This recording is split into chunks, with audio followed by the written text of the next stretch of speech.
안녕하세요 친구들, 돌아온 지방선거 종이접기 시간. 지난 시간에는 투표용지 7장을 제대로 접어봤는데요. 지방선거 당선자들이 무슨 일을 하게 될지 알아볼게요.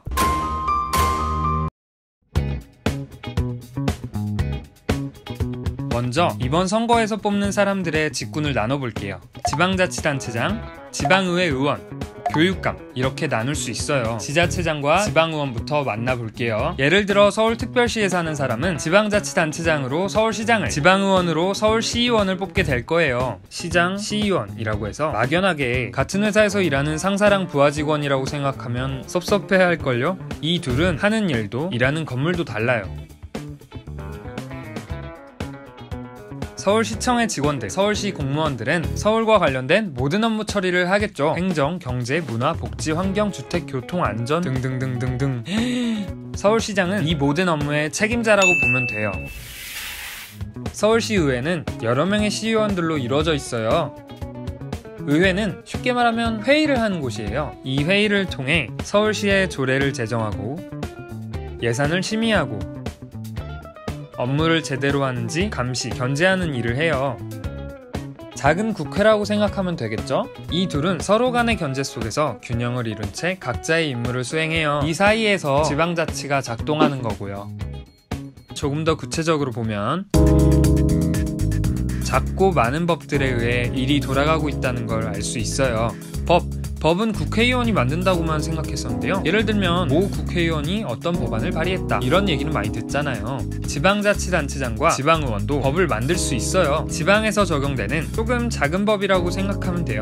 조례와 규칙이라고 불러요. 조례는 지방의 사무에 관한 법으로 지방자치단체장과 지방의원 발의하고 의회에서 의결 과정을 거쳐 만들어져요.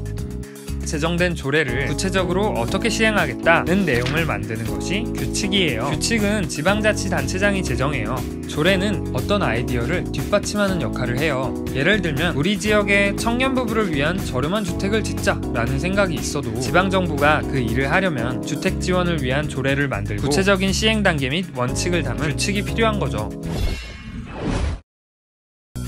지역민들이 원하거나 지자체가 추진하는 방향에 따라서 조례는 종류도 다양해요. 농사 짓는 사람들이 많은 지역에서는 농산물의 최저 가격을 보호하기도 하고요. 난개발이 이슈인 동네에서는 바다 지킴이를 만들기도 해요. 청소년부터 청년, 중장년, 노인 문제는 지역 구분 없이 활발하고요. 한편 조례를 통해서 정부와 지자체가 대립하기도 하고 관청과 의회가 대립을 하기도 해요. 주민들 간의 갈등이 일어나기도 하고요. 가끔은 고위공직자의 사적 이득을 위한 수단으로 쓰일 우려도 있죠.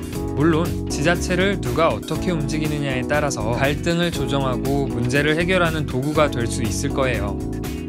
참, 교육감을 빠뜨리고 있었네요. 교육감은 해당 지역에 한해서 교육에 관련된 권한을 독립적으로 갖는데요. 교육청에서 일하고 교육과 관련된 조례안을 작성하거나 예산을 편성하고 교육기관을 설치하고 폐지할 수도 있어요. 이제 우리가 뽑을 사람들이 뭐하는 사람들인지는 조금은 알 것 같아요. 지역을 잘 알고 법도 잘 알고 나와 우리를 대변할 사람을 뽑아야 할 거예요. 알고 거르는 것과 아는 걸 포기하는 것과는 조금, 아니 꽤 다르다고 생각해요. 포기하지 말아요 우리. 6월 13일 투표소에서 봬요. 안녕.